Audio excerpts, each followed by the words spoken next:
E o título da nossa nova série é uma pergunta. Sou convertido? É uma pergunta. É uma pergunta incômoda, né? Sou convertido? E a gente, depois de tantos anos na igreja, pensar numa pergunta dessa, normalmente, quem é jovem há bastante tempo como eu, e também já é crente há muito tempo, fica pensando, meu Deus, isso não é uma pergunta que se faz, é uma pergunta ofensiva. Mas de fato a intenção realmente é mexer um pouco com a gente e pensar um pouquinho sobre a legitimidade da nossa conversão, da nossa vida com Deus. Há algum tempo, quer dizer, bastante tempo, né, eu li um texto de um jornalista, falei aqui de jornalistas, né? Então eu li um texto de um jornalista que ele também tinha especialização em propaganda e marketing. E ele falava sobre o dever da honestidade na propaganda. Coisa difícil, né? Honestidade na propaganda. E ele, no seu livro, então, ele falava a respeito do dever que o profissional de marketing tem de ser honesto na exposição de um produto. E se o produto que ele oferece promete realizar X ou Y, então o produto deve realizar X ou Y. Do contrário, ele não deve oferecer o produto nesses termos. Ou seja, honestidade na propaganda. Então, é interessante porque ele dá alguns exemplos, e um deles é o exemplo do bolo, né?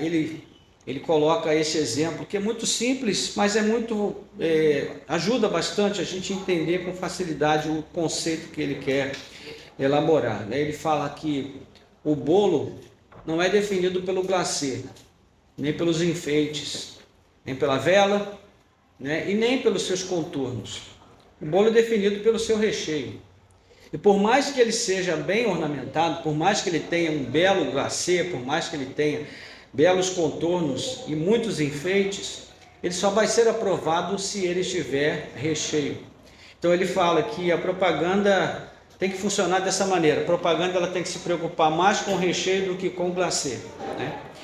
E eu pensava nesse exemplo, nessa figura, nessa ilustração, com respeito à conversão, à nossa vida como cristãos.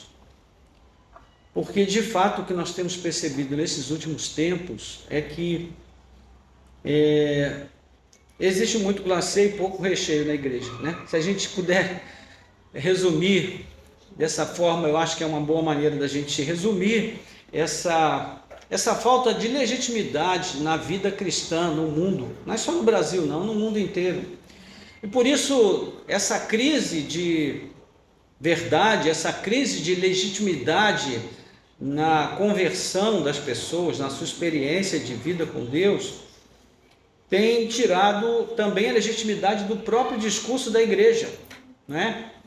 Nós falamos aqui a título de brincadeira, né, no início, sobre a notícia lá do Papa, né, que o mundo ficou surpreso em saber qual é o time do coração do novo Papa.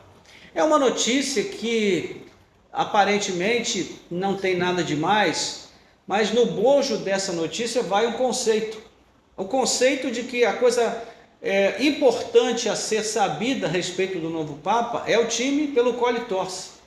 Não é a doutrina cristã, se ele vai ser fiel a ela ou não, se ele vai ser fiel à palavra de Deus, na sua condução do seu rebanho, né? Que na perspectiva católica o rebanho do Papa é o mundo inteiro, não é?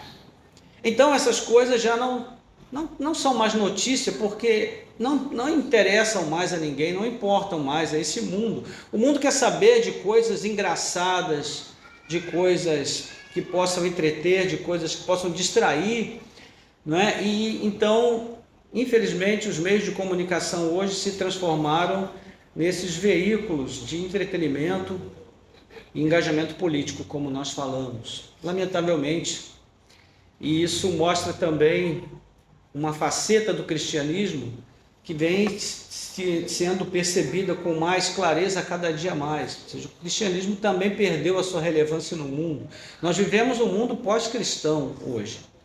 Estamos voltando ao paganismo, né? Já se fala no neopaganismo hoje, em termos de um conceito que vem ocupando a mente das pessoas. Misticismo, né, misturado com sincretismo e uma série de outros ismos, mas o cristianismo propriamente dito está se esvaindo de todo esse contexto. Então a conversão, falar de conversão é algo que pode até parecer lugar comum, pode parecer chover no molhado, mas já não é, irmãos. Porque infelizmente hoje, dentro da própria igreja cristã no mundo, nós percebemos hoje muita falta de conversão na vida de muitas pessoas. De certo modo, na vida de todas as pessoas, porque todos nós estamos num processo de conversão. Conversão é algo que dura a vida inteira, não é algo que aconteça instantaneamente, do dia para a noite, e de uma vez só. É um processo. Um processo que vai se estender até o dia em que nós formos chamados pelo Senhor, ou até o dia que Cristo vier na sua glória para trazer a consumação do reino. Então, enquanto vivermos, nós estamos vivendo nesse processo de conversão, ok? E quando chegar o momento em que Cristo nos chamar, não vai significar que nós já alcançamos a perfeição. O que vai significar é que o nosso tempo de vida nesse mundo acabou, porque ele é determinado por Deus. E nesse tempo que nós vivemos, o Senhor aperfeiçoou a nossa vida suficientemente para que nós pudéssemos conhecer a Cristo e pudéssemos viver numa relação de total dependência dele, porque é isso que nos garante a vida eterna. É uma vida em total dependência de Cristo, numa relação com ele, porque o único filho que realmente agrada a Deus é o seu Filho unigênito, gerado na eternidade, é Jesus Cristo, Filho de Deus, nosso Senhor e Salvador. Então, é isso, irmãos. Basicamente, o nosso assunto de hoje tem a ver com essa questão, e nós vamos falar bastante sobre isso. Então, a nossa nova série tem esse título, que é uma pergunta: sou convertido? É uma pergunta que nós devemos nos fazer. Não é uma pergunta para o outro, é uma pergunta para nós. Ok? Muito bem. Agora, é interessante perceber o seguinte, que a legitimidade da nossa conversão, ela está diretamente ligada à forma como nós nos relacionamos coletivamente. Porque uma ideia que também hoje tem tomado conta da cabeça de muita gente é que ser cristão é um exercício individual, é uma prática pessoal. Portanto, muitos acreditam que podem ser cristãos sem igreja, sem frequentar uma igreja. Muitos acreditam que podem ter uma vida legítima com Deus sem estar ligado ao corpo de Cristo. Esse é um outro sofisma, né, que Satanás tem espalhado pelo mundo e que tem convencido muita gente. Mas não pode ser aceito como verdade à luz da palavra de Deus. Porque a legitimidade da nossa conversão passa pelo nosso nível de comprometimento com a vida congregacional. E nós vamos ver isso a partir de hoje, em vários momentos. Mas hoje vamos começar a ver isso num texto onde a Bíblia trabalha essa relação, né, da legitimidade da conversão com a relação congregacional da pessoa que se diz convertida. Ok? Então nós vamos ler o texto e depois vamos orar. Convido você então a abrir a sua Bíblia na carta de Paulo aos Efésios, capítulo 4. Carta de Paulo aos Efésios, os irmãos se lembram, é um texto que já foi explorado aqui na igreja recentemente, não tem muito tempo não, mas da nossa concepção, a porção que nós vamos ler é ideal para que nós possamos começar essa nossa nova série. Paulo aos Efésios, capítulo 4, vamos ler do versículo 17 ao 24.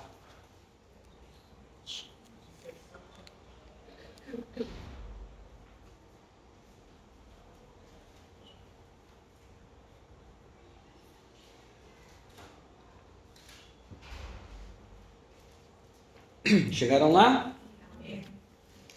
Diz assim a palavra de Deus: portanto, digo e no Senhor testifico, não vivam mais como gentios, que vivem na vaidade dos seus próprios pensamentos, tendo o seu entendimento obscurecido, separados da vida que Deus concede, por causa da ignorância em que vivem, pela dureza do seu coração. Tendo se tornado insensíveis, eles se entregaram à libertinagem para de forma desenfreada cometer todo tipo de impureza. Mas não foi assim que vocês aprenderam de Cristo? Se é que, de fato, ouviram falar dele e nele foram instruídos, segundo é a verdade em Jesus. Quanto à maneira antiga de viver, vocês foram instruídos a deixar de lado a velha natureza, que se corrompe segundo desejos enganosos, a se deixar renovar no espírito do entendimento de vocês, e a se revestir da nova natureza, criada segundo Deus, em justiça e retidão, procedentes da verdade. Amém. Oremos. Nosso Deus e Pai, graças te damos pela leitura da Tua palavra, Senhor. Tua palavra é viva, é poderosa, é eficaz, cortante como espada de dois gumes, que pode penetrar até o íntimo de cada um de nós, sondando, ó Deus, os nossos pensamentos mais profundos, as intenções, motivações, ó Deus, dos nossos corações. Então ajuda-nos nessa manhã, de tal maneira que a Tua palavra possa atender essa necessidade lá do nosso íntimo, que ali sejam plantadas sementes de mudança, de transformação, ó Deus, em nossos corações, naquilo que ainda precisamos ser conformados à imagem de Cristo, de modo que as nossas vidas glorifiquem o Teu nome, nas nossas palavras, nos pensamentos, nas nossas ações, nas nossas escolhas, nas nossas ações e reações ao mundo ao nosso redor. Então ajuda-nos que o Teu Espírito fale aos nossos corações com profundidade e nós tenhamos os nossos corações e mentes preparados para a semeadura da Tua palavra. Nós oramos com gratidão em nome de Jesus. Amém. Glória a Deus. Muito bem, irmãos. Então, Paulo é uma pessoa muito preocupada com essa questão da legitimidade da conversão. Na carta aos Coríntios, capítulo 11, primeira carta, ele diz para os irmãos: examinem-se, pois, a si mesmos, antes de participarem da mesa do Senhor. Na segunda carta, lá no último capítulo, capítulo 13, ele diz, na segunda carta, ele diz também para os irmãos: examinem-se para ver se vocês ainda estão em Cristo. Ou seja, na concepção de Paulo, a vida cristã, ela deve levar em conta o autoexame como uma prática diária e comum na vida dos cristãos, a fim de que eles se provem, se examinem. E é claro, irmãos, que é muito mais difícil para nós nos examinarmos do que examinarmos o outro que está ao nosso lado, não é? Porque examinar o outro é algo mais simples, basta a gente virar o nosso olhar para ele, perceber o que ele faz, o que ele diz, e aí a gente vai ter uma visão clara, né, daquilo que ele está praticando, como o seu cristianismo está sendo praticado. Nós podemos julgá-lo, mas Jesus nos adverte também no texto de Mateus e também no texto de Lucas. Lucas ali no capítulo 6, ele vai dizer: tire a trave do teu olho e depois você vai tirar o cisco do olho do seu irmão. Ou seja, examinem-se vocês, a vocês mesmos, examinem-se. Ou seja, procurem examinar os seus próprios corações, ao invés dos corações alheios. E aí é mais difícil porque a gente tem que olhar internamente, a gente tem que olhar para dentro de nós. E esse olhar para dentro de nós é algo que a gente evita porque nós sabemos o que vamos encontrar ali. Então, é melhor a gente não olhar. O pensamento é mais ou menos esse. Então Paulo aqui ele está preocupado também com essa necessidade de os irmãos fazerem um autoexame com base no que ele está dizendo nesse capítulo 4, na porção que nós estamos lendo. Se você depois fizer uma leitura desde o princípio, você vai ver que Paulo está enfatizando nessa carta muito daquilo que Cristo fez por nós. Ele já começa o capítulo 1 falando a respeito disso, fazendo uma declaração bastante enfática e muito forte, quando ele diz: bendito seja o Deus e Pai de nosso Senhor Jesus Cristo, que nos abençoou com todas as bênçãos espirituais nas regiões celestiais em Cristo. Ou seja, Cristo, ele já nos abençoou com todas as bênçãos espirituais que nós precisamos para viver a nossa vida cristã. Pois ele vai dizer ainda no versículo 22 e 23 desse mesmo capítulo 1, ele vai dizer que Cristo foi dado à igreja. O próprio Cristo é um dom, é uma dádiva que foi dada a nós, a igreja, para que ele viva em nossas vidas e nos conduza de acordo com os seus propósitos. No capítulo 2 ele vai fazer essa distinção entre a vida passada e a vida que agora nós temos em Cristo, a vida que ele nos deu e que nós devemos dar testemunho dessa vida nova por meio das boas obras que nós praticamos. Depois ele vai falar da forma como Deus derrubou a parede de separação entre os judeus e gentios, e agora o Senhor tem um só povo, o povo de Deus, que congrega pessoas de todas as tribos, línguas, nações, raças, de todos os povos. No capítulo 3 ele vai falar dessa vocação aos gentios como algo que foi um mistério durante muito tempo, mas que na plenitude dos tempos foi trazido à luz. E então Paulo é o apóstolo aos gentios, e aqui ele se coloca nesses termos. Então ele ora pela igreja 2 vezes, no princípio e também no capítulo 3, e ele está fazendo tudo isso com vistas a levar a igreja a viver uma vida legítima, uma vida cristã verdadeira, e sobretudo uma vida cristã verdadeira congregacional, ou seja, que os irmãos vivam congregacionalmente, que eles tenham uma vida comunitária como cristãos, que eles se preocupem uns com os outros, que eles cuidem uns dos outros. E nesse sentido, quando cada parte faz a sua função, desempenha a sua função, o corpo todo é edificado e ele cresce. É assim que ele termina o capítulo 4. Então ele termina o versículo 16 do capítulo 4, perdão.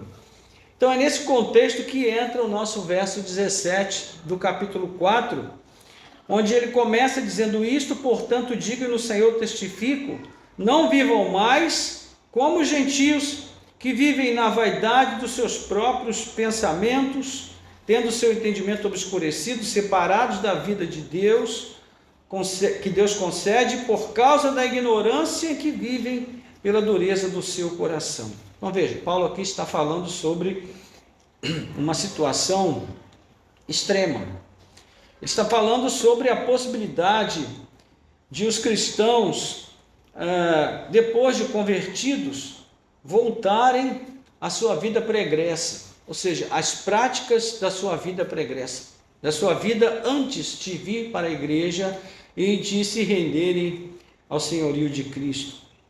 Então, ele começa usando uma expressão, digo e no Senhor testifico, é uma espécie de evocação de autoridade, que é seguida de um reforço. Ele já havia colocado aqui no capítulo 3, ele diz no primeiro verso: eu, Paulo, prisioneiro de Cristo, por amor de vocês, os gentios. No versículo 1 do capítulo 4, ele também diz: por isso eu, prisioneiro no Senhor, peço que vocês vivam de maneira digna da vocação a que foram chamados. Então veja que o assunto aqui ele já vem sendo tratado nesses termos. Paulo coloca a sua autoridade como alguém que escreve a igreja e deve ser obedecido na sua palavra, porque ele tem uma autoridade que vem de Cristo, que vem do Senhor. E essa autoridade tem sido confirmada pelo seu testemunho cristão. Ele é um mártir, vivo ainda, mas um mártir, um homem que tem sido preso muitas vezes por causa do testemunho de Cristo, ele tem sido perseguido. Então, seus sofrimentos são sinais da sua lealdade a Cristo, da sua comunhão com Cristo e também da sua autoridade apostólica. Mas ele quer reforçar o seu referencial de autoridade quando ele acrescenta: eu testifico no Senhor. O que quer dizer? Eu digo isso na autoridade do Senhor e não na minha própria autoridade. Então o tom aqui é de advertência. O que eu digo deve ser levado a sério, deve ser obedecido como palavra de Deus em plena submissão. Existiu um pastor metodista, um pastor pietista luterano, chamado Johann Bengel, que ele definia esse tipo de exortação paulina mais ou menos assim: quando Paulo admoesta, ele o faz de modo que os seus leitores possam agir livremente, é só uma admoestação. Quando ele encoraja, ele o faz de tal maneira que eles ajam de determinado modo com alegria. E quando ele testifica, ele espera que eles obedeçam reverentemente ao que foi prescrito, com o devido respeito à vontade de Deus, e esse é o caso aqui. Ele testifica, então ele quer dizer: olha, isso aí é para ser obedecido, vocês devem levar a sério o que eu estou dizendo e obedecer às coisas que eu estou falando. Então, meus irmãos, primeira questão aqui que nós poderíamos considerar é que os leitores de Paulo, entre os quais nós nos encontramos, eles fariam muito bem para si mesmos e para os outros, se recebessem a palavra do apóstolo como palavra autoritativa para as suas vidas. E nós estamos aqui hoje com essa advertência também para nós. A palavra de Deus, irmãos, ela deve ser recebida por nós como uma diretriz para as nossas vidas. Isso daqui não é apenas algo que nós ouvimos no domingo e na segunda-feira nós esquecemos, deixamos para lá e agimos como se a vida seguisse normalmente o seu curso. Todas as vezes que nós nos submetemos a ouvir a palavra de Deus, nós assumimos uma posição confortável e ao mesmo tempo perigosa. Ela é confortável no sentido de que nós podemos ter o acesso à palavra de Deus, ela fala aos nossos corações, nós podemos ser exortados por ela, esclarecidos por ela. Isso nos dá a possibilidade de viver uma vida cristã reta e com isso colher as muitas bênçãos que Deus pode nos dar por meio dessa obediência. Mas ela também é perigosa, porque ela nos responsabiliza. Uma vez que nós ouvimos, não somos mais ignorantes. Portanto, somos responsabilizados. Até na nossa vida pública é assim que acontece. Quando nós tomamos ciência de uma lei, nós nos tornamos responsáveis por cumprir aquela lei. Então, todas as vezes que nós ouvimos a palavra de Deus, quer queiramos ou não, nós estamos sendo levados a trazer uma resposta a essa palavra. Então, Paulo está mostrando aqui que tanto os seus leitores imediatos quanto nós, todos faremos bem se recebermos essa palavra como palavra autoritativa de Deus para as nossas vidas. Segundo ponto aí no versículo, até na segunda parte do versículo, quando ele fala que os gentios vivem na vaidade dos seus próprios pensamentos, e tendo o seu entendimento obscurecido, separados da vida que Deus concede, por causa da ignorância que vive pela dureza do seu coração, e tendo se tornado insensíveis, eles se entregaram à libertinagem para de forma desenfreada cometer todo tipo de impureza. Então esse é o ponto extremo em que Paulo chega. Ele está dizendo: olha, vou relembrar a vocês como é a vida dos gentios, E aqui ele faz meio que uma espécie de inventário. Então vamos ver que a forma de vida digna da vocação cristã é viver como alguém que está em constante busca de aperfeiçoamento do caráter de Cristo na sua própria vida. Não é o aperfeiçoamento do meu caráter.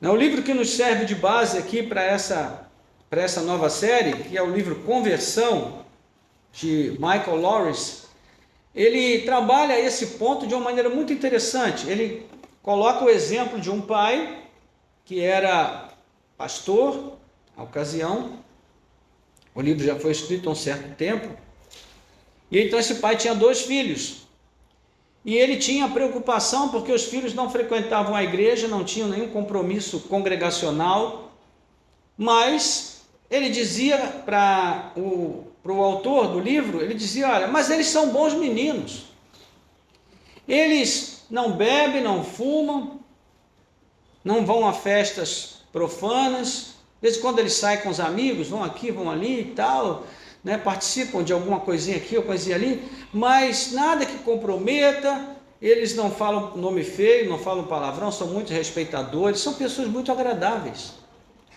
E então ele pega essa palavra agradável e ele diz assim, ser cristão não é ser agradável, não necessariamente.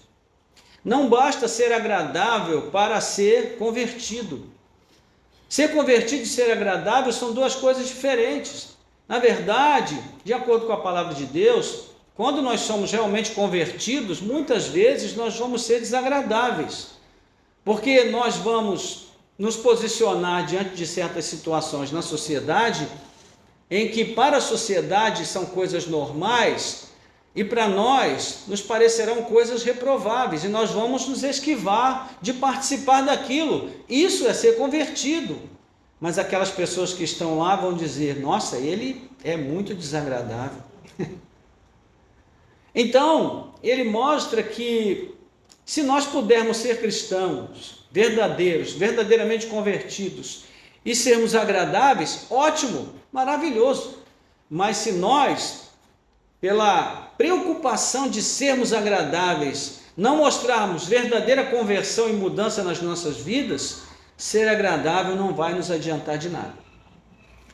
Porque vão entrar na glória muitas pessoas desagradáveis aos olhos deste mundo, né? E na verdade, se nós olharmos para a história do cristianismo, nós vamos ver que todos os mártires, eles foram martirizados porque eles foram considerados desagradáveis.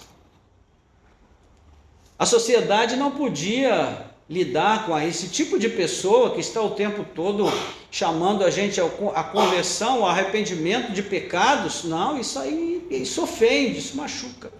E o autor do livro ele até coloca isso, que hoje as pessoas até evitam, certas igrejas nem falam mais de pecado, porque pecado virou uma palavra feia. É até pecado falar de pecado, né? Então, hoje nós preferimos chamar de erros. E a gente até fala assim, não, todo mundo tem os seus erros. Não é bonito isso? Sou até humilde, né? Na nossa parte, poxa, quem não erra? Né? Tem até um sambinha que fala isso, todo mundo erra, todo mundo erra. É bacana, é poético. Mas, meus irmãos, erro e pecado são 2 coisas diferentes. Porque quando a gente fala de pecado, primeiro de tudo nós estamos falando de pecado contra Deus.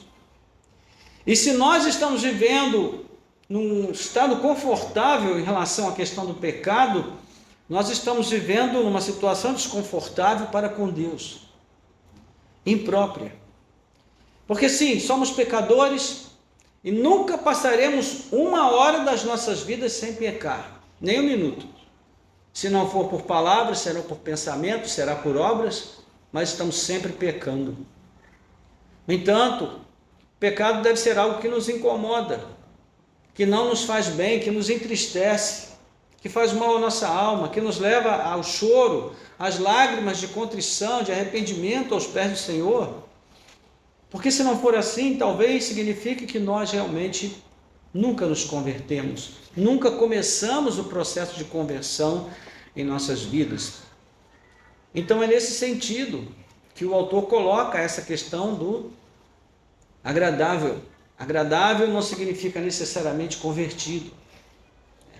Então, mais do que ser agradável, importa ser convertido, ser transformado realmente pelo poder de Deus.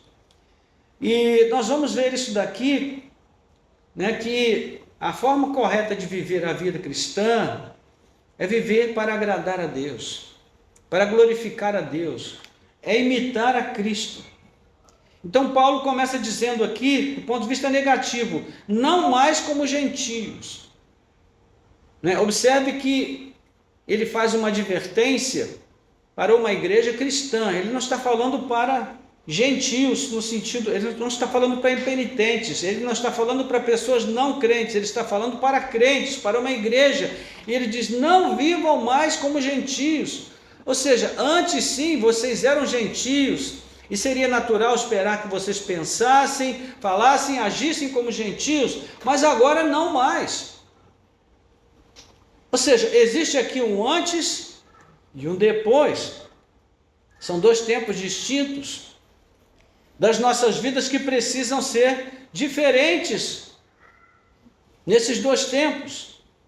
Isso é observado por conta do nosso comportamento, da nossa atitude, do nosso testemunho cristão. Ok? Então, volto aqui à questão lá do livro. É preciso que haja um engajamento de mudança, um engajamento no sentido de transformação, de modo que nós não continuemos a ser o que éramos, mas passemos a ser nova criatura realmente. Existe uma palavra muito importante na doutrina cristã chamada participação.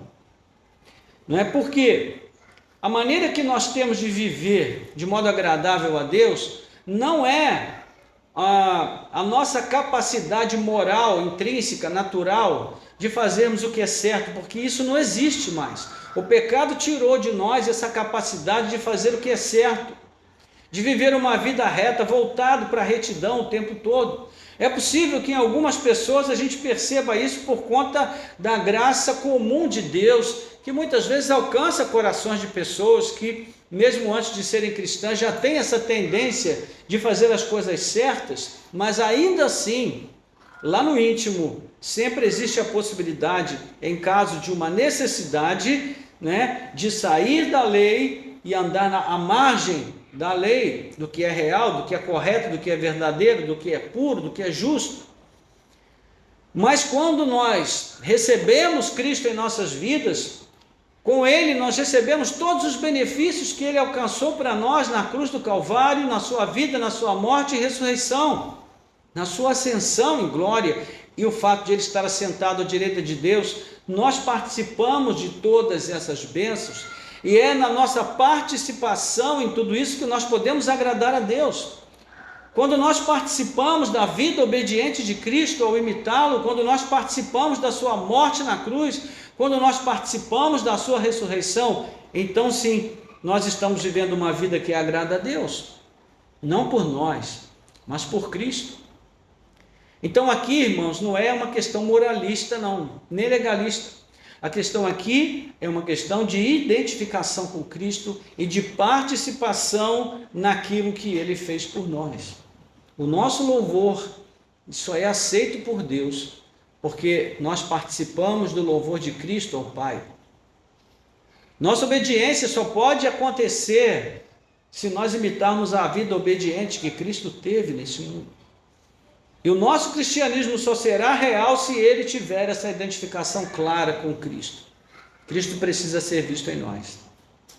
Já falamos aqui de um ex-praticante do hinduísmo, que um dia se converteu ao cristianismo, uma experiência pessoal muito forte, mas ele continuou se vestindo como uma espécie de sacerdote hinduísta. Porque essa era a estratégia que ele tinha para se aproximar do seu povo e levar o evangelho a outras pessoas que estavam praticando aquela religião antiga. E então, ele um dia foi convidado para ir à Inglaterra para falar a um grupo de pessoas, e as pessoas disseram claramente que embora ele estivesse vestido como um sadhu, embora ele estivesse vestido como um hinduísta, ele era uma pessoa que se parecia muito com Cristo. Ou seja, esse é o ponto, irmãos. Esse é o ponto. E é isso que a conversão deseja operar em nós, o processo de conversão, que nós nos pareçamos cada dia mais com Cristo e cada vez menos com esse mundo, porque a nossa participação, ela sempre acontece. Ou nós participamos da vida de Cristo, ou nós participamos da vida desse mundo. Ou nós reproduzimos um perfil, ou reproduzimos outro perfil. Não há neutralidade nesse processo. Então, falando objetivamente, os leitores de Paulo, do ponto de vista físico, eles ainda eram gentios. O fato de eles estarem agora na igreja não fazia deles judeus, israelitas, fisicamente ligados ao povo de Israel. Não, eles não foram circuncidados, não assumiram obrigações com a Torá, e eles ainda eram gentios fisicamente. Então, essa abordagem de Paulo tem sentido de que forma? Paulo está falando às pessoas que nasceram de novo em Cristo Jesus. E essa nova forma de existência já havia sido destacada na carta, lá no princípio, no capítulo 2, se você voltar um pouquinho aí, versículos 5 e 6, dê uma olhada comigo. Ele vai dizer assim: estando nós mortos em nossas transgressões, nos deu vida juntamente com Cristo, pela graça, vocês são salvos, e juntamente com Ele nos ressuscitou, e com Ele nos fez assentar nas regiões celestiais em Cristo Jesus. Então observe que Paulo, ele fala aqui do ponto de vista da completude da obra de Cristo. Ele usa uma linguagem aqui que seria o nosso pretérito perfeito. Cristo já fez tudo. Ele já fez tudo, já está tudo consumado. No entanto, a nossa vida nesse mundo, ela ainda vive situações de carnalidade, de fraqueza, de limitações. E é por isso que nós só podemos viver a vida que Deus quer que vivamos, se nós a vivermos por intermédio de Cristo. Ou seja, se nós estivermos ligados a Ele por meio da fé, procurando imitá-lo em tudo, então aí sim nós poderemos realmente comprovar a nossa conversão. Então agora, a partir da nova vida que temos em Cristo, espiritualmente falando, nós não somos mais gentios e também não somos judeus. Nós não somos brasileiros, não somos chineses, não somos ingleses, nós não somos alemães, não somos portugueses. Agora nós somos povo de Deus, família de Deus, nós somos filhos de Deus. E a nossa nacionalidade agora é o reino de Deus. Nós somos cidadãos do reino de Deus. Então, nesse sentido é que Paulo está dizendo aqui, olha, vocês agora são súditos do reino espiritual de Cristo. Ele já inaugurou esse reino pela sua primeira vinda e a consumará na sua segunda vinda. E aí que ele vai dizer aqui no capítulo 2, de novo, versículo 15, onde ele diz assim: Cristo aboliu a lei dos mandamentos na forma de ordenanças, para que dos dois criasse em si mesmo uma nova humanidade, fazendo a paz. Ou seja, boa notícia para você, você já faz parte de uma nova humanidade. Essa humanidade que hoje vive neste mundo, comprometida com o pecado, separada de Deus, descrente, envolvida com tantas outras coisas que são lamentáveis muitas vezes, chocantes em outras vezes, não é mais a humanidade a qual nós pertencemos. Nós agora pertencemos a uma nova humanidade. Então, nesse sentido é que Paulo está exortando seus leitores: não vivam mais como gentios, porque vocês não pertencem mais àquela antiga existência. Isso é o que, meus irmãos? Isso é conversão. Conversão. Não é? Quem aqui tem carteira de motorista? Quantos tem? Então, todo mundo que tem carteira de motorista aqui sabe que é uma conversão, né? Porque lá nas aulas da autoescola você aprendeu, olha, quando chegar ali você vai ver um ponto de conversão. Hoje em dia a gente chama de retorno, mas a conversão é quando você sai da pista que você está indo, você volta, pega a outra mão para voltar de onde você veio. Você está dando uma volta aqui. A conversão é mais ou menos isso. Nós estamos indo numa direção,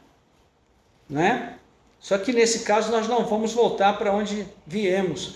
Nós vamos voltar para Cristo, nós vamos voltar para Deus. Na verdade, sim, de onde viemos, porque a nossa origem é no céu, né? Foi o Senhor que nos gerou. Então, nós vamos fazer a conversão, deixar a vida que estamos vivendo na direção do sistema e vamos voltar agora a nossa vida para Deus.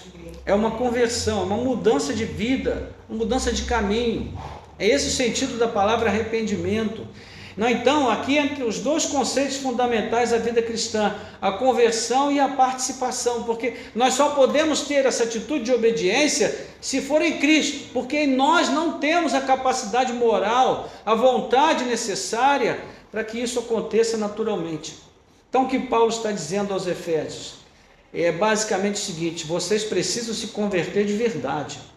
Isso quer dizer que não devem mais participar das obras infrutuosas das trevas, mas viver como filhos da luz, participar da vida de Cristo e suas obras. Depois você pode avançar lá no capítulo 5, você vai ver Paulo falando sobre isso. Ok? Então, nos versos 18 e 19, ele trata do problema da falsa conversão.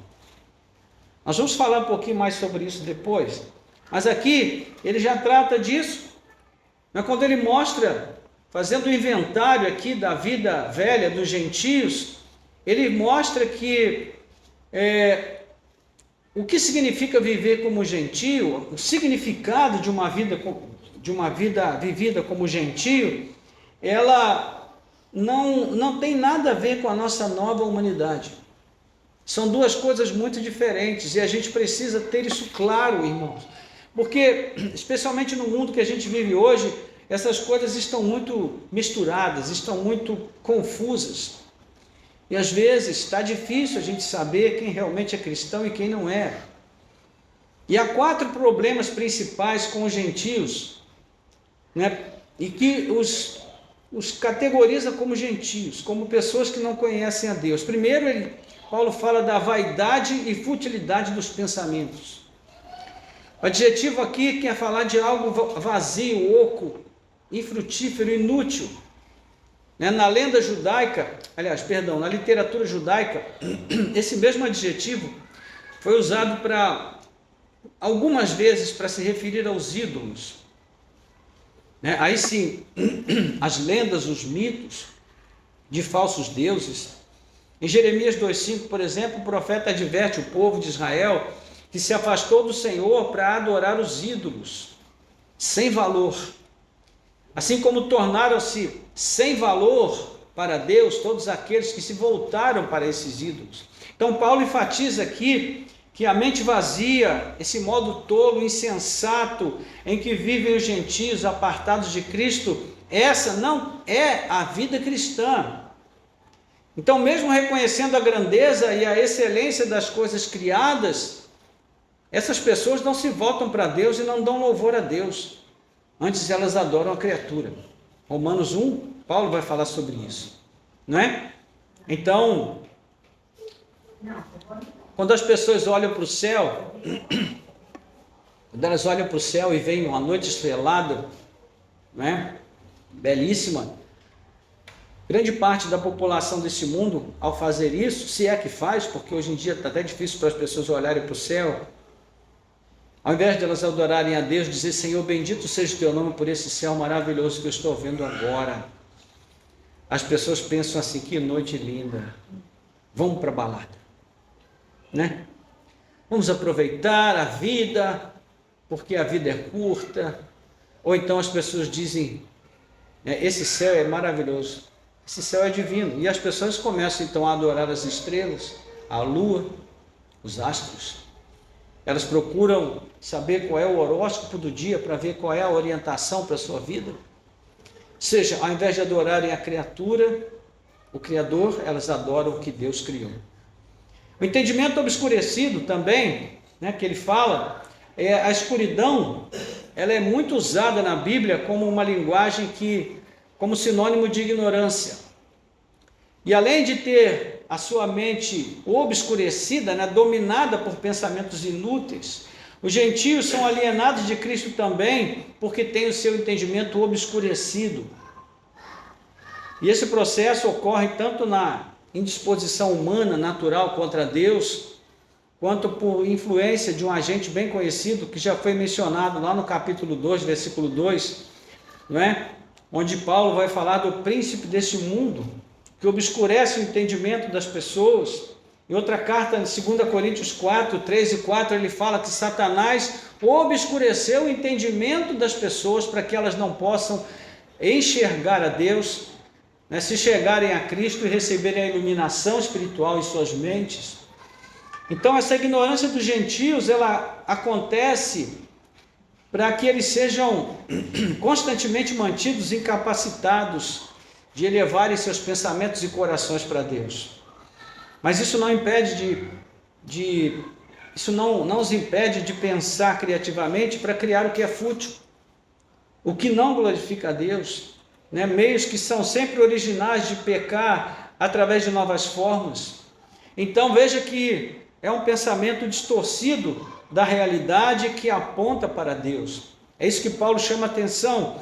O terceiro ponto é que eles são separados da vida de Deus, né? É uma causa efetiva de todos os outros problemas, que na verdade são consequências dessa alienação de Deus. E ele usa aqui as mesmas palavras usadas quando ele fala da vida do crente antes de Cristo o acolher em sua graça, em sua misericórdia. No capítulo 2, ele diz lá: naquele tempo vocês estavam sem Cristo, separados da comunidade de Israel, estranhos às alianças da promessa, não tendo esperança e sem Deus no mundo. Meus irmãos, quando a gente olha para esse nosso mundo, isso aqui não é um retrato dele?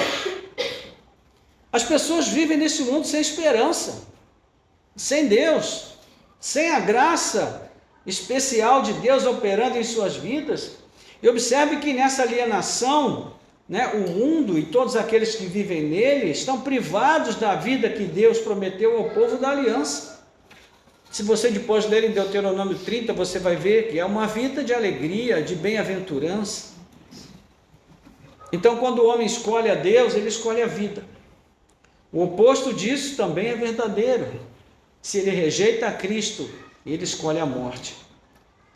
Isso vale tanto para gentios quanto para judeus. São duas razões, são dois polos, né, que estão no mesmo nível de comprometimento e precisam da mesma graça para encontrarem a salvação. E há duas razões para a alienação dos gentios em relação a Deus. Primeiro, por causa da ignorância em que vivem, como Paulo diz, né? Paulo não quer aqui desculpar os gentios porque eles são ignorantes. A ideia é mostrar o que já explicamos, que a sua mente obscurecida é incapaz de alcançar a compreensão que precisam para chegar a Deus. Conhecer a Deus não faz parte de suas metas para a vida. Eles são indesculpáveis, uma vez que a divindade de Deus e o seu eterno poder são manifestados nas coisas criadas, né? Mas o homem se nega a dar culto a Deus e prefere cultuar a si mesmo. Então, nesse sentido, a segunda razão coopera com o entendimento da primeira, que é a dureza de coração. Você já observou que tem pessoas que parece que tem uma cabeça de pedra? Você fala 10 vezes, 20 vezes, mas a pessoa não muda. Já conheceu pessoas assim?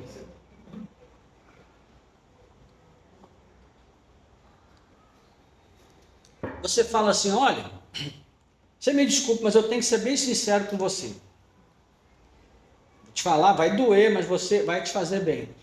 Aí você fala: olha, você não pode continuar dessa forma, olha o prejuízo que você está tomando com isso. Muda teu modo de pensar. Aí a pessoa fala: é mesmo, né? Puxa vida, sabe que eu nunca tinha pensado nisso? Você tem toda a razão. Peço até que você ore por mim nesse sentido, porque realmente eu preciso mudar. Aí você volta lá o mês que vem, a pessoa está fazendo a mesma coisa, do mesmo jeito. Incrível, né? E ela ainda busca viés de confirmação, perguntando às pessoas que pensam como ela, se ela está fazendo certo ou errado. Entendeu? E ela vai procurar quem pensa como ela. Fulano falou isso para mim, o que você acha? Ela já sabe. Não tem nada a ver, você está bem, você está fazendo a coisa certa. Viés de confirmação. Ou seja, a pessoa sabe que está errada, ela sabe que está fazendo as coisas erradas, mas o coração endurecido não permite que ela mude. Então essa foi uma das censuras mais fortes de Jesus aos fariseus e escribas durante os debates, a dureza de coração deles. E como Jesus aplicava isso no sentido de um sono, de um entorpecimento, de um estado de dormência. E essa é a forma como Paulo também coloca a dureza de coração dos gentios aqui, alienados. O pecado pôs em seus corações um véu, um estado de inércia em relação a Deus. E esse estado é tanto produzido pelo próprio Deus, como Jesus vai dizer, capítulo 12, versículo 40 de João, quanto alimentado pelo próprio ser humano, por sua vontade consciente, como o autor aos Hebreus vai dizer no capítulo 4, verso 7. Então, esse processo é um processo que só vai mudar o dia que a pessoa realmente se converter, abandonar o seu mau caminho e buscar uma vida com Deus. E por fim, os gentios vivem na licenciosidade. O último problema apontado por Paulo aqui é uma consequência e ao mesmo tempo uma comprovação da dureza de coração. É comum entre os gentios alienados de Deus a prática de todo tipo de devassidão, os hábitos pervertidos na sua sexualidade, desregrados e até animalescos. Mas agora não é mais animalesco. Agora é zoofilia. Olha que palavra bacana. Não é bonita essa palavra? Zoofilia. Até uma sensação assim de politicamente correto, né? Ou seja, todo o senso de decência foi perdido e vivem em um estado de inconsciência quanto a outra maneira de viver, a outra forma de vida que eles poderiam ter, porque só conhecem essa forma de vida. Então se entregam ao desalento em relação a acreditar na possibilidade de alguma outra forma de existência diferente daquela em que vivem e vão de mal a pior. Não é? Meus irmãos, quando a gente olha para esse mundo, não é isso que a gente vê? Um mundo indecente, um mundo prostituído, corrompido. Eu não sei se você já parou para pensar nisso, mas esse mundo, a hipocrisia do mundo dá quase que para cortar em fatia, de tão densa que é essa hipocrisia. Por um lado, o mundo, ele diz que as mulheres precisam se empoderar. Por outro lado, a imagem da mulher que o mundo fomenta é uma imagem que transmite uma sensualidade corrompida, pervertida, prostituída. Olha só que contrassenso miserável esse. A mesma emissora de TV, né, que fala do empoderamento feminino, promove programas onde a mulher é vista como um objeto, como uma coisa. Entende a hipocrisia?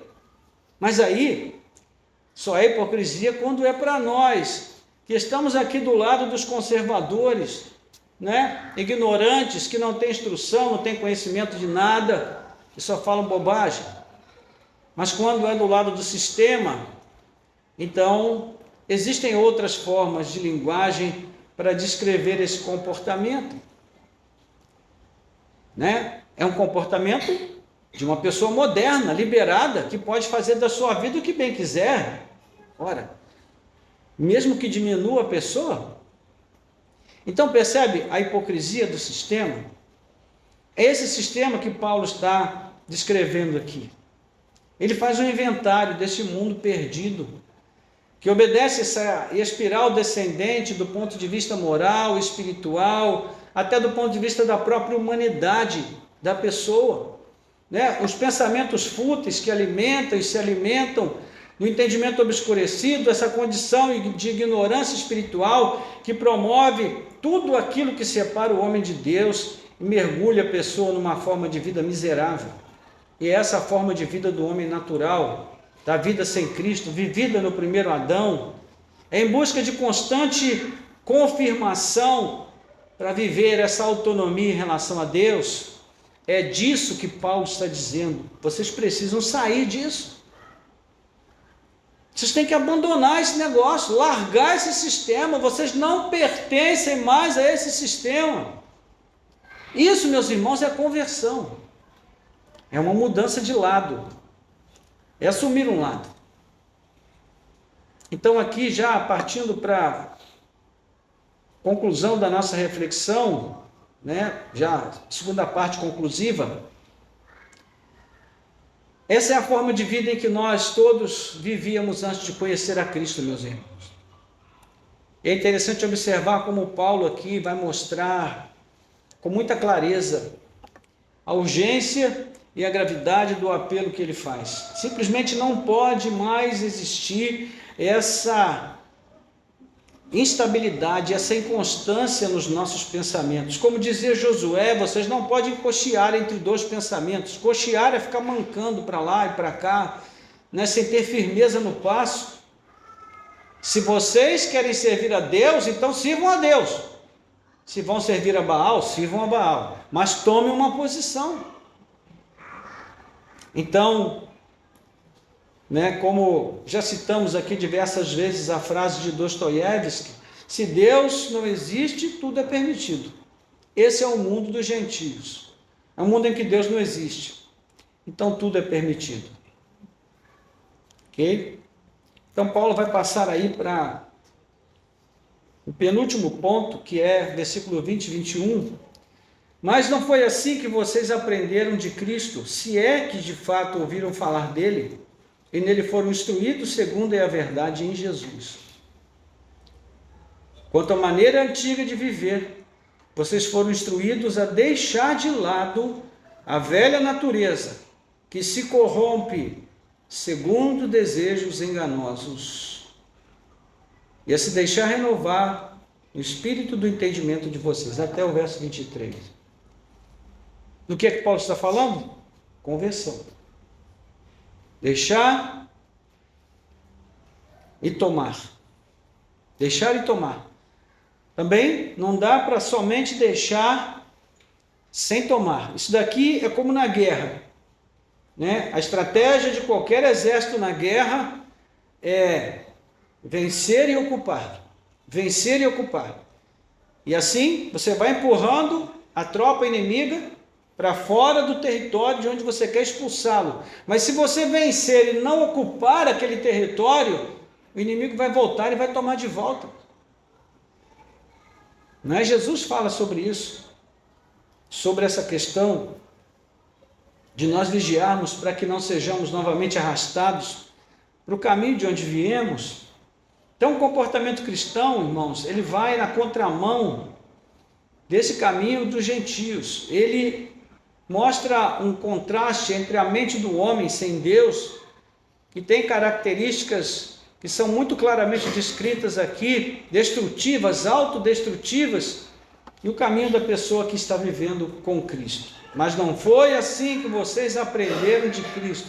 Então, nós passamos do lá e então para agora em Cristo. Há uma mudança.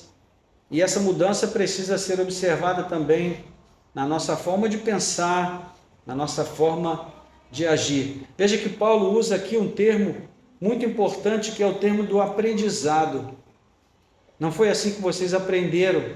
Conversão, meus irmãos, é um processo de aprendizado constante. Aqui na igreja nós temos alguns professores, né? E os professores em especial, eles sabem que o aprendizado é um processo que dura a vida inteira, porque mesmo o professor, sempre que ensina, ele aprende, não é? Ele só não aprende se ele não estiver pensando no que ele está dizendo, porque se ele estiver pensando, ele sempre vai aprender enquanto ensina. A vida é um constante aprendizado, mas nós precisamos saber qual é o conteúdo que nós estamos aprendendo, de qual é a base do nosso aprendizado. Nós estamos aprendendo de quem? É isso que Paulo está dizendo aqui. Olha, vocês precisam entender que o aprendizado tem que vir de Cristo. Ele é o mestre, e é ele que nós devemos ouvir, e é o aprendizado dele que nós devemos absorver e reter. Esse é o sentido da palavra catequese. Também é o sentido da palavra catecismo.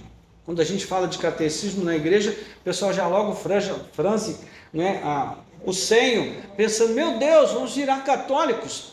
Mas a palavra catecismo vem do termo grego catecúmeno ou cateco, que é também o mesmo termo de catecúmeno, que eram as pessoas que eram preparadas para serem batizadas. E essa palavra cateco no grego, ela significa simplesmente reter, guardar. Então, a catequese é o quê? É o esforço de ensinar o fiel a guardar e reter a palavra de Deus, para não se perder. Então esse é o sentido que Paulo está dizendo aqui, olha, vocês sabem de que vocês têm aprendido. Cristo é o mestre, ele tem ensinado. Então vocês precisam aprender dele, sobretudo por observação, imitação, participação na sua obra. Então, de acordo com o nosso contexto, Paulo não está falando apenas de apreensão intelectual, de algo apenas cognitivo, de um conhecimento acumulado, proposto por alguém, mas ele está falando da experiência com a pessoa que ensina, de nós termos uma experiência com Cristo, um encontro real com Ele que mude a nossa vida. E é nesse sentido, então, que ele está falando do quê? Das verdadeiras conversões. Porque a verdadeira conversão é aquela que começa com o novo nascimento. Evangelho de João, capítulo 1, versículo 12.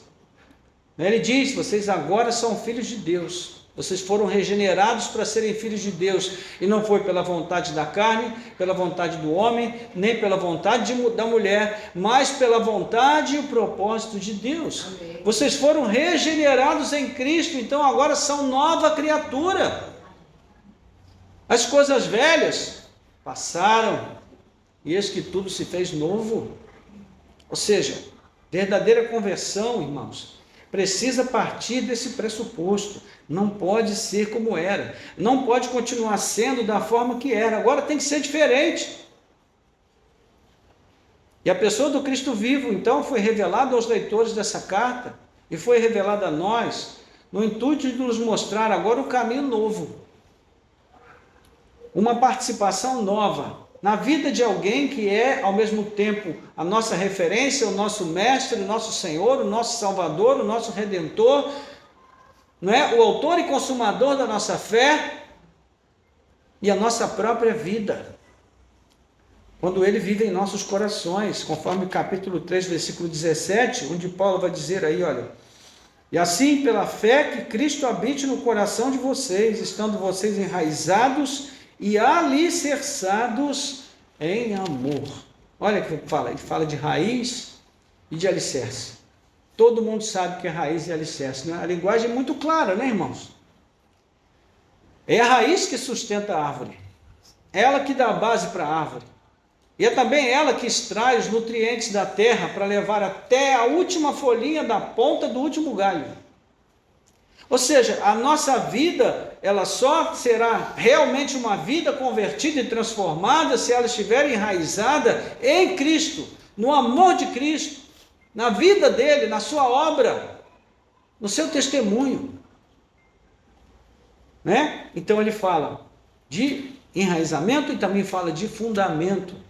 Capítulo 3 da primeira carta aos Coríntios, ele fala, eu como sábio arquiteto lancei um firme fundamento. O fundamento é Cristo, e cada um de vocês edifique sobre ele, mas veja cada um com o que edifica. Não com palha, nem com feno, nem com coisas perecíveis, mas com ouro, com prata, com a nobreza de caráter e o valor de uma fé autêntica, verdadeira, que vai nos levar a crescer no conhecimento de Cristo a cada dia. Então, irmãos, basicamente é sobre isso que nós estamos falando aqui, sobre conversão, sobre mudança, sobre transformação, sobre novo nascimento. Não andem mais como gentios, né? Quando nós olhamos para aquela visita de Nicodemos a Cristo, e eu estou já concluindo aqui, Nicodemos vai à noite. O que isso pressupõe? Ele vai à noite. Que ninguém me veja. Já vai à noite, ele já está mostrando que ele não está muito afim, né? É tipo aquela pessoa que é convidada para ir à igreja, Aí ela fala assim, vou no culto da noite, porque se os meus colegas, se os meus amigos me virem indo para a igreja com a minha esposa, ou com meu marido, ou com meu irmão, né, e muito menos carregando uma Bíblia, nossa, vai ser um escândalo, então vou à noite, para ninguém saber. Vou sentar lá no último banco, vou até com uma blusa de capuz, para ninguém me reconhecer dentro da igreja, vou sentar lá no último banco, vou ficar quietinho lá. E aí, ninguém vai me ver, ninguém vai me julgar. É Nicodemos. E aí ele vai conversar com Jesus, porque o Nicodemos se achava uma pessoa agradável. Entende? Nicodemos era o tipo do cara agradável. Olha, ele se esforçava para seguir a lei, ele era um homem devoto, temente a Deus realmente, ele tinha temor de Deus, ele queria agradar o Senhor, fazia tudo que ele podia para agradar. E aí ele foi pensando, eu vou chegar lá, Jesus já vai me dar um 10, e eu vou sair de lá tranquilo com o meu 10, vou ficar com a minha consciência em paz, e os meus colegas do Sinédrio ainda vão olhar para mim com inveja, porque eu fui o único aprovado por Jesus. Aí ele vai lá conversar com Jesus. Aí Jesus chega para ele, de cara, e já manda aquela. Se você não nascer de novo, não pode ver o reino de Deus. Mas ele, com aquela cabeça literalista dele de judeu, pensou, Senhor, como pode um homem voltar para o ventre de sua mãe? Aí Jesus devolve a pergunta, ora, você sendo mestre em Israel não sabe? E aí Jesus mostra para ele a necessidade do novo nascimento. Novo nascimento. E Jesus mostra que o novo nascimento não é obra do homem. Ele diz, olha, o Espírito sopra onde quer, ninguém sabe de onde ele vem, nem para onde ele vai. Assim é aquele que nasce de novo, ou seja, ele nasce de Deus, ele nasce do Espírito. Não é uma obra humana, é uma obra do Espírito. Ela não está debaixo do controle dos homens, mas do controle de Deus. É a graça de Deus. A conversão, meus irmãos, é graça de Deus, é uma obra divina. O novo nascimento não é a vontade do homem que determina, é Deus que estabelece isso. Então, acima de tudo, a conversão deveria ser objeto das nossas orações diárias. Senhor, converte meu coração, transforma a minha vida. Eu sei muito bem que eu ainda não estou nem no começo da metade do caminho que eu precisaria estar. A essa altura da minha vida, depois de tantos anos na igreja, Senhor, eu estou muito, meu débito está alto. Mas, Senhor, eu quero mudar. Eu quero te conhecer. Veja, Nicodemos, ele foi judeu desde que nasceu. Judeu devoto e dedicado. Se tornou membro do Sinédrio. E àquela altura da vida, imagino eu aí com seus 60 e poucos anos, talvez 70 anos de idade, ele descobriu que ainda não sabia o que era necessário saber para começar a andar no caminho que pudesse agradar a Deus. Não é? Certa vez, lá em Mendes, quando nós estávamos no retiro de pastores e bispos, nós saímos para fazer uma caminhada, eu e o pastor Gilson. E aí no caminho nós encontramos com um senhor de 94 anos. Ele estava numa beira da estrada, assim, perto da casa dele, nós paramos para conversar com ele, e ele disse, olha, agora eu conheço esse Jesus. Recentemente, eu entreguei a minha vida a Cristo, 94 anos. Então, meus irmãos, nunca é tarde, nunca é cedo, sempre é tempo de viver uma vida de autêntica transformação, de mudança realmente. Meus irmãos, o máximo que nós podemos fazer, quando nós pensamos em enganar, o máximo que nós podemos fazer é enganar a nós mesmos. Porque Deus, Ele não tem nenhum prazer em condenar, o prazer que o Senhor tem é de salvar. Então o novo nascimento é indispensável. Ele precisa acontecer, porque se ele não acontecer, nós não temos aquele start. Entende? Não dá para a gente andar na luz sem o interruptor que acenda a luz para a gente poder andar. E o interruptor que acende a luz é esse nosso encontro pessoal, real, verdadeiro com Cristo. É isso que muda, que transforma realmente a nossa vida. E é isso que precisamos de fato. E é assim, parece absurdo, né? Paulo está falando dessas coisas para crentes, mas eu digo uma coisa para vocês, meus irmãos: quem mais precisa ouvir a palavra de Deus é o povo de Deus, porque nós nos esquecemos com muita facilidade o que somos, de onde viemos e para onde vamos, que é muito importante. Então, viver a vida cristã significa tomar uma decisão consciente de deixar um caminho para seguir outro caminho totalmente diferente. Isso começa em Deus e termina em Deus. Só que nesse meio estamos nós, vivendo uma vida intencional, uma vida inteligente, uma vida comprometida, uma vida obediente, dedicada ao nosso Senhor e Salvador. Não para receber coisas dele, mas por tudo aquilo que ele já nos deu, porque Paulo diz que ele já nos deu tudo, irmãos. Entende? Então, a carta aos Coríntios, ele vai falar isso, ele vai dizer: tudo é vosso, tudo é vosso. A vida de Cristo é nossa, a morte de Cristo é nossa, a ressurreição de Cristo é nossa, a glória de Cristo é nossa, a obediência de Cristo é nossa, irmãos. O louvor de Cristo é nosso, a sua vida é a nossa vida. E se não for assim, nós não somos cristãos. Podemos ser pessoas bem intencionadas, podemos ser agradáveis, mas não seremos cristãos autênticos. Se não formos, nós corremos o risco de passar por um grande constrangimento no final e ter uma grande surpresa, porque o bom pastor, ele só reconhece aquelas que são suas verdadeiras ovelhas. Essas são aquelas que ele reconhece. Então só existe autêntica vida cristã quando nós passamos por esse processo. O pensamento de Paulo aqui é baseado na lógica que estabelece 7 coisas, e aqui eu vou concluir. Primeiro, houve um encontro real entre mim e Cristo? É uma pergunta. Houve um encontro real entre mim e Cristo? Segundo, nesse encontro, Cristo se revelou graciosamente para mim? Eu conhecia Jesus?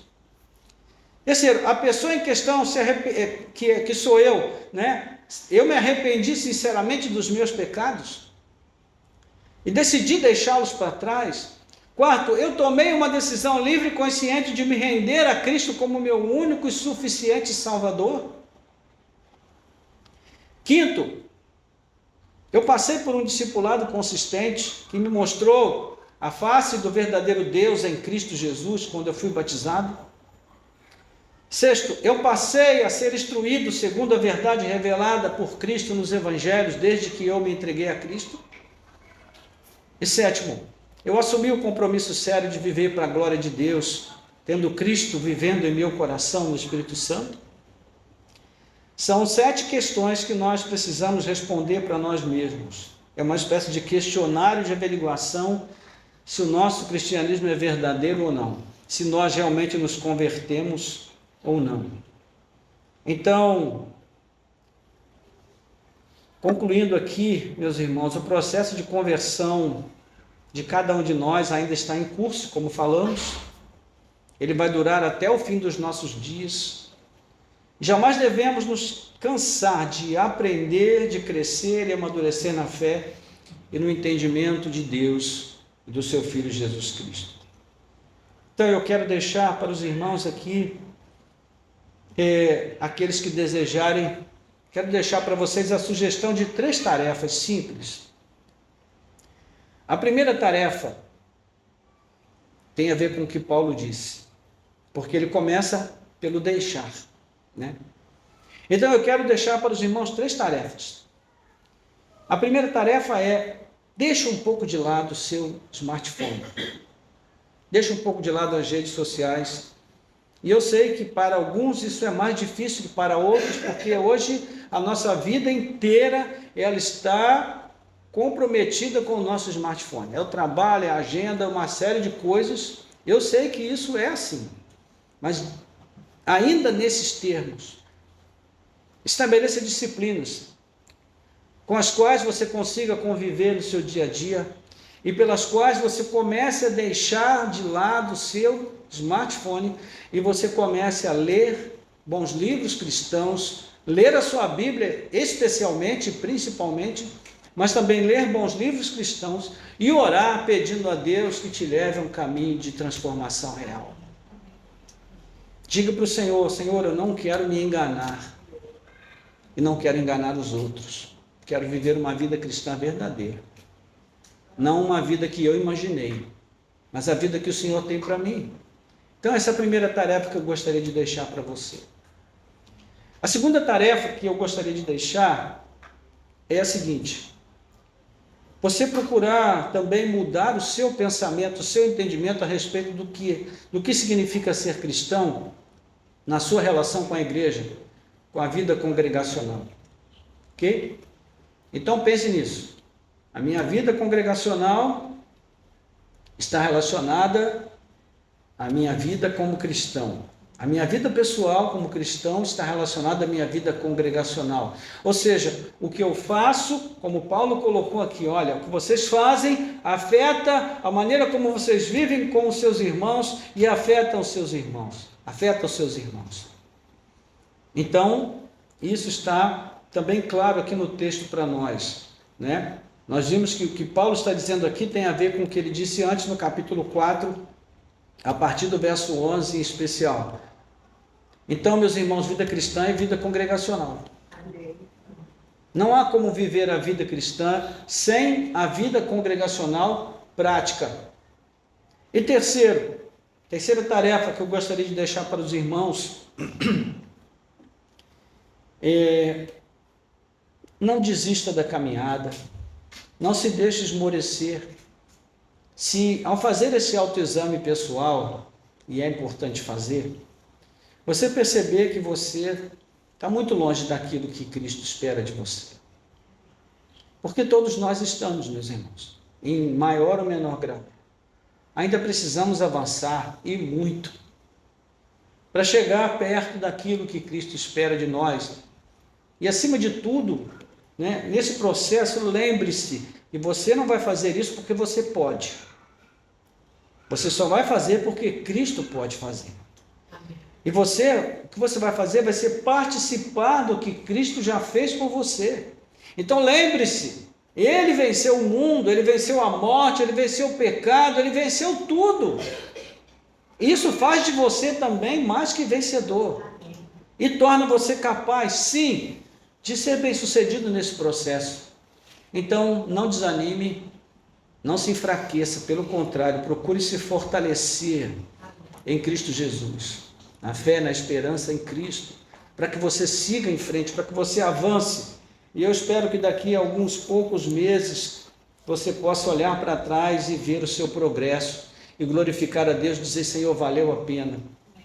Valeu a pena. Amém? Amém. Ok, vamos orar, vamos falar com Deus.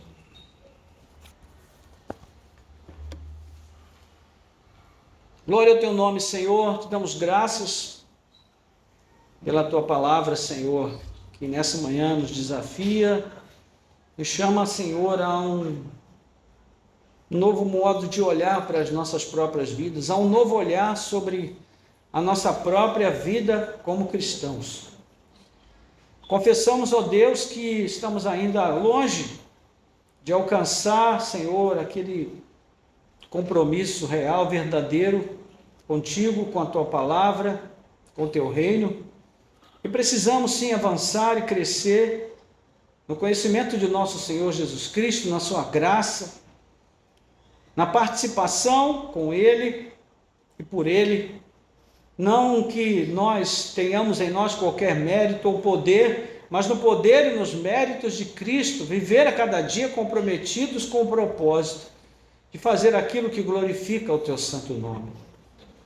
Senhor, converte o nosso coração verdadeiramente. Leva-nos a uma experiência viva de regeneração por meio do teu Espírito. Lava-nos, Senhor, para que nós sejamos perfeitamente habilitados, ó Deus, para seguir nessa caminhada cristã, abandonando as obras antigas, os antigos valores, as considerações que tínhamos, Pai, por antigas coisas que praticávamos, antigos hábitos, Senhor, e manias que ainda temos e conservamos, mas já deveríamos ter deixado para trás. O Senhor nos ajude a estabelecer um corte no nosso próprio procedimento entre o que era e o que deve ser daqui para frente. Que nós possamos entender, Senhor, que a vida velha não pode mais seguir crescendo na vida nova que nós temos em Cristo. Ela precisa ser pregada na cruz de uma vez por todas. E a partir de então, no momento em que nós morrermos para esse mundo, nós realmente possamos começar a viver para Cristo. Ó Deus, ajuda-nos, ó Pai, a ter essa distinção muito clara nas nossas vidas entre o que foi e o que é agora e o que será daqui para frente, meu Deus, para que nós não nos enganemos e também não enganemos as pessoas, ó Pai, com quem nós nos relacionamos no dia a dia na Tua igreja.